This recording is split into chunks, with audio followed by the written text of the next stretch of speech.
Assalamualaikum dan salam sejahtera. Saya Rosli HM. Hari ini ingin berkongsi sedikit maklumat mengenai pokok mangga harum manis telah berbunga. Berbunga tidak semestinya berputik. Berputik pula tidak semestinya berbuah sehingga boleh dipetik. Lekat putik atau lekat buah bergantung kepada faktor-faktornya.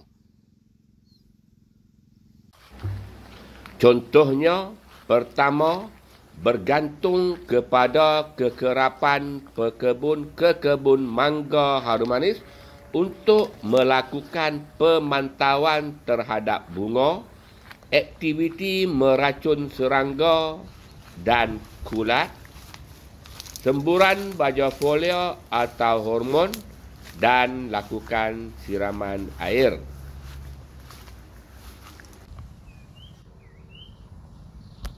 Seeloknya, pekebun perlu hari-hari ke kebun untuk lakukan pemantauan terhadap bunga mangga harum manis.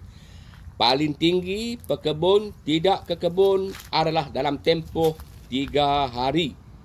Ini kerana kutu trip, ulat dan lompat daun boleh memusnahkan bunga dalam tempoh 3 ke 5 hari sahaja.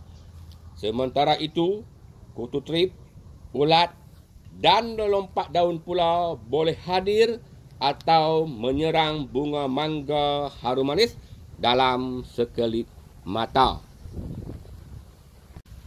Contoh, kutu trip atau lelompat daun boleh berpindah dari kebun harum manis atau sawah padi di sebelah apabila jiran sebelah lakukan semburan racun atau apabila padi dituai. Ulat pula boleh berpindah dari kebun getah apabila pucuk getah telah tua. Kedua, bergantung kepada musim hujan atau musim kemarau, pokok mangga harum manis itu keluar bunga. Jika bunga keluar di musim hujan, maka putik buah kurang lekat atau tidak lekat. Jika bunga keluar di musim panas atau kemarau, maka putik buah lebih banyak yang lekat. Contohnya, 25 pokok mangga harum manis di kawasan ini telah keluar bunga pada hujung bulan Oktober. Pada masa ini, hujan lebat dan berpanjangan. Buah yang berjaya dibalut tidak sampai 50 biji. Ketiga, bergantung kepada kekerapan hujan yang turun. Jika pokok mangga harum manis berbunga di musim hujan. Jika hujan turun tiap-tiap hari atau hujan turun secara berpanjangan, maka putik buah kurang lekat atau tidak lekat. Jika hujan turun tetapi jarang-jarang turun dan tidak secara berpanjangan, maka putik buah boleh lekat jika kita lakukan semburan racun kulat.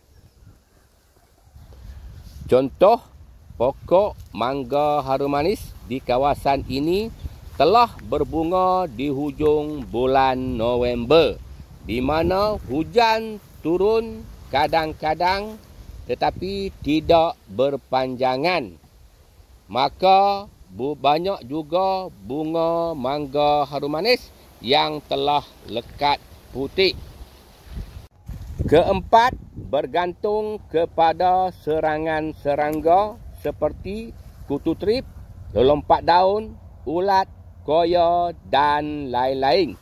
Jika bunga diserang oleh serangga, maka bunga kurang lekat putik atau tidak lekat putik. Contoh, bunga mangga harum manis ini telah diserang oleh kutu trip. Bunganya menjadi pudar dan lama-lama akan menjadi kering jika tidak diracun. Kelima, bergantung kepada kecukupan air pada pokok mangga harum manis jika ia berbunga dan berbuah di musim kemarau. Pokok mangga harum manis apabila ia telah berbunga dalam 70%, ia seeloknya perlu disiram air. Jika tidak, bunga boleh kering dan putik-putik buah tidak lekat. Putik buah juga boleh gugur jika air tidak cukup. Keenam, bergantung kepada letaknya kebun mangga harum manis, iaitu di kawasan berisiko diserang serangga atau tidak, di kawasan kerap hujan atau kurang hujan, di kawasan kemarau panjang atau di kawasan kemarau pendek. Ketujuh, bergantung kepada ketepatan pemilihan racun serangga dan racun kulat untuk pencegahan dan rawatan bunga mangga harum manis. Untuk pencegahan bunga, seeloknya kita menggunakan racun-racun yang tidak terlalu kuat atau terlalu panas kerana bimbang kesan racun boleh merosakkan bunga dan juga turut membunuh ejen pendebungaan. Contoh, bagi racun serangga, kita boleh gunakan racun-racun serangga seperti Confido, Mafido, Priviton, Akosu dan lain-lain. Untuk racun kulat pula, di musim hujan elok kita gunakan racun kulat jenis air seperti Amista, Awista dan lain-lain. Sementara di musim kemarau elok kita gunakan racun kulat jenis serbuk seperti Antrokol, Mancozeb dan lain-lain.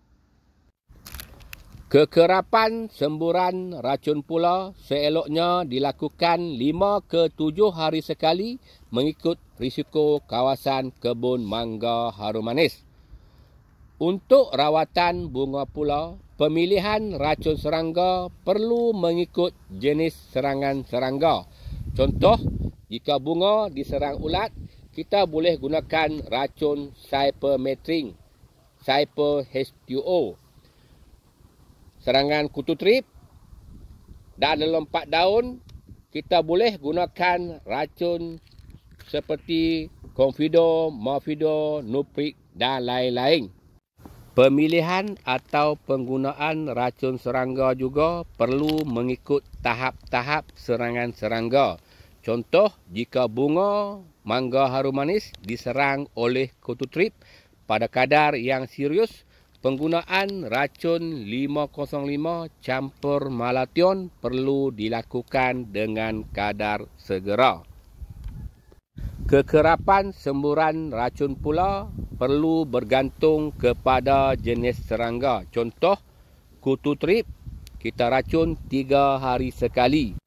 Ulat dan lelompat daun atau lelompat kencing kita racun 5 hari sekali. Sekian dulu untuk kali ini. Bertemu lagi kita di masa akan datang. Saya Rosli HM. Sekian, terima kasih.